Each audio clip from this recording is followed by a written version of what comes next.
예, 사랑하는 반석의 성도 여러분, 7월 18일 아까베 시간이 돌아왔습니다. 자, 오늘은 우리가 이사야 7장을 함께 나눠볼 텐데요. 내일 주일 거와 함께 전체 문장을 좀 살펴보고자 합니다. 예, 벌써 이렇게 주말이 되었네요. 한 주간도 하나님께서 이렇게 지키시고 또 오늘 주말도 이 말씀으로 함께 은혜 나누시고 또 내일 거룩한 주일을 잘 준비하시는 여러분 되었으면 좋겠습니다. 자, 오늘 이 말씀은 아하스의 통치 시절을 배경으로 하고 있습니다. 1절에 보면은 우시아의 손자요 요담의 아들인 아하스의 통치 시절에 이 외국의 주변 나라들이 이 아람의 르신과 르말리아의 아들 이스라엘의 왕 베가가 함께 연합작전을 펼쳐서 유다를 침공했던 그 시절을 이야기를 하고 있습니다.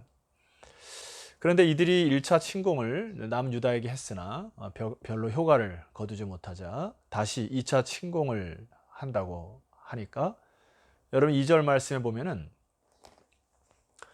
이런 표현이 있습니다. 왕의 마음과 그의 백성의 마음이 숲이 바람에 흔들림 같이 흔들렸더라.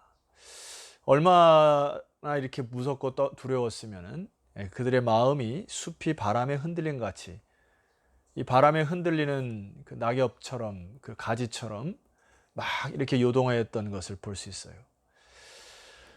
성도 여러분, 오늘날 우리가 한국 교회에 사실 거센 바람이 부는 것 같아요.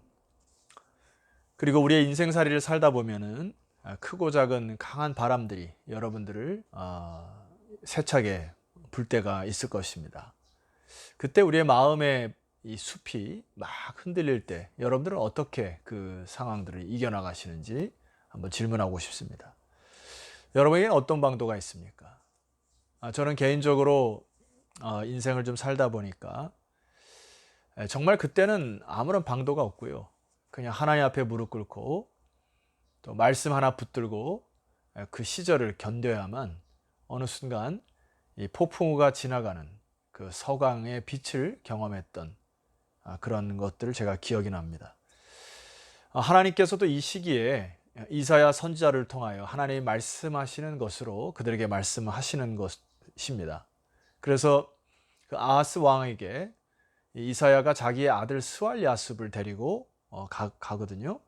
이 스왈야습이라고 하는 이 아들의 이름은 남은 자가 돌아온다라는 하나의 징조로 그 아들을 데리고 가죠.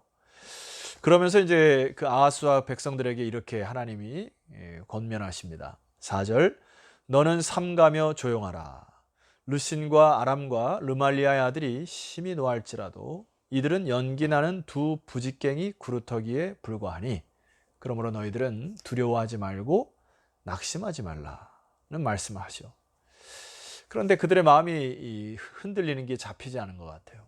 계속해서 다른 걱정과 두려움으로 지냅니다. 그래서 하나님이 이사야 선지자를 통해서 계속 말씀을 주시죠. 자, 7절 말씀 보니까 주 여호와의 말씀이 그 일은 서지 못하며 이루어지지 못하리라. 8절 대저 아람의 머리는 다메섹이요 다메섹의 머리는 르신이며 65년 내에 에브라함이 패망하여 다시는 나라를 이루지 못할 것이니라. 그 나라에 대한 패망의 소식까지도 들려줍니다. 그럼에도 불구하고 아하스 왕은 그 말씀을 신뢰하지 못해요.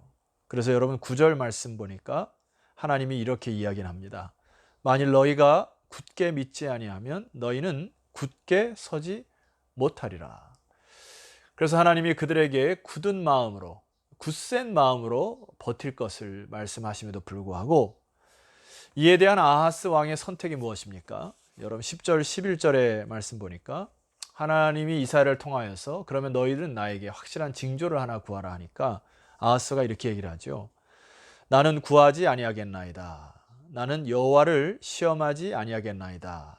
라고 신앙이 있는 척 말은 했습니다마는 여러분 이 시대적 배경을 정확히 표현하는 열왕기하 16장으로 가시게 되면은 아하스의 행동의 구체적인 것을 어떻게 했는지를 알 수가 있어요. 여러분 열왕기하 16장 7절을 제가 한번 읽어드리겠습니다. 아하스가 아수르 왕 디글랏빌레셀에게 사자를 보내 이르되 나는 왕의 신복이요 왕의 아들이라.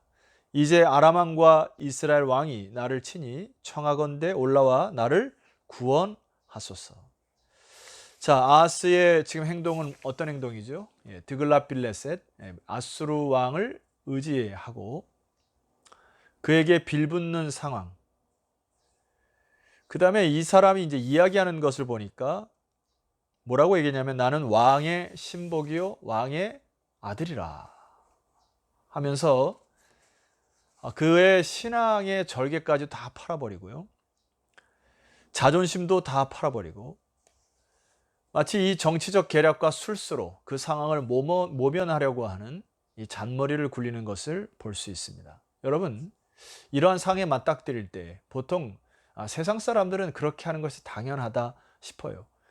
정치적인 지혜를 간구한다든지 혹은 경제적인 것으로 그 상황을 모면한다든지 세상의 방법으로 그렇게 살아가는 것이 지극히 명분과 진리를 쫓아가는 것이 지극히 당연한 것으로 그렇게 생각을 합니다.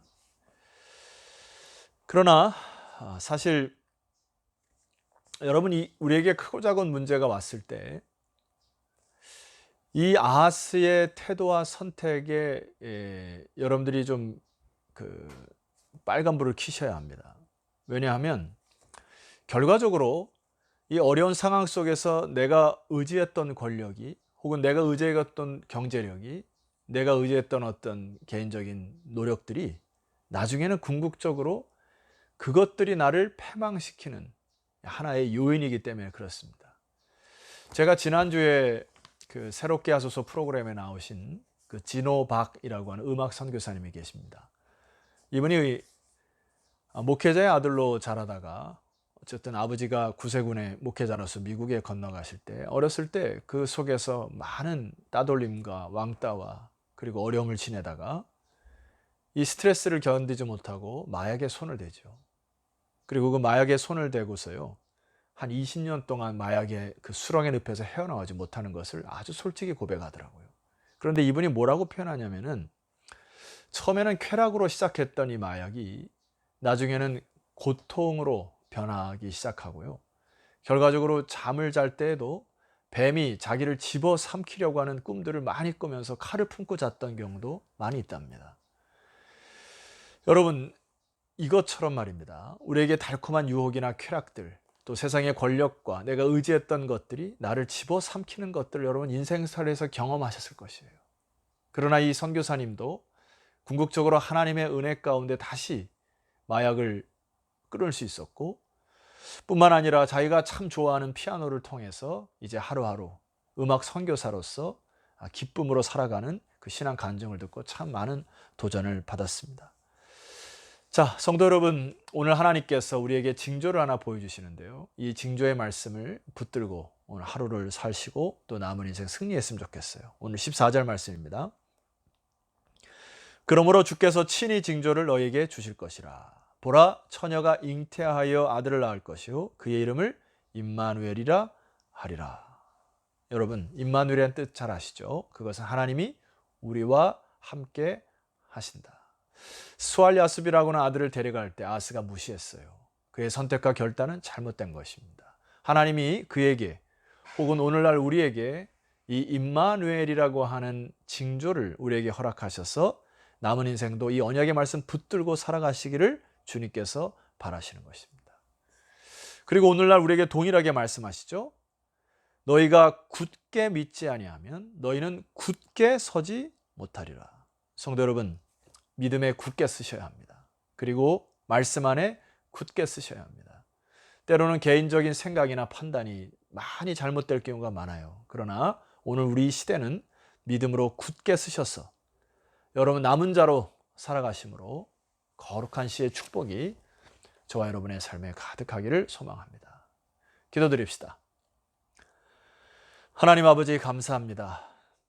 오늘 우리에게 임마누엘 되신 예수 그리스도의 징조를 허락하시고 이제 예수 그리스도를 통하여 우리와 함께 하시는 하나님의 놀라운 은총 가운데 오늘 하루를 시작해 하시는 애 감사합니다.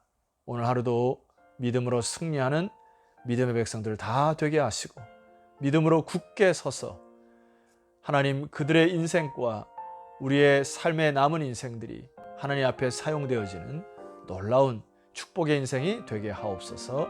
예수 그리스도 이름으로 기도드렸사옵나이다. 아멘. 자, 성도 여러분, 질문지를 참조하셔서 여러분 오늘 하루도 함께 묵상하시고 가까운 분들과 서로 대화 나누시고 나눔하심으로 축복의 하루가 되시기를 소망합니다. 자, 주일날 기쁜 마음으로 다시 뵙도록 하겠습니다. 내일 뵙겠습니다.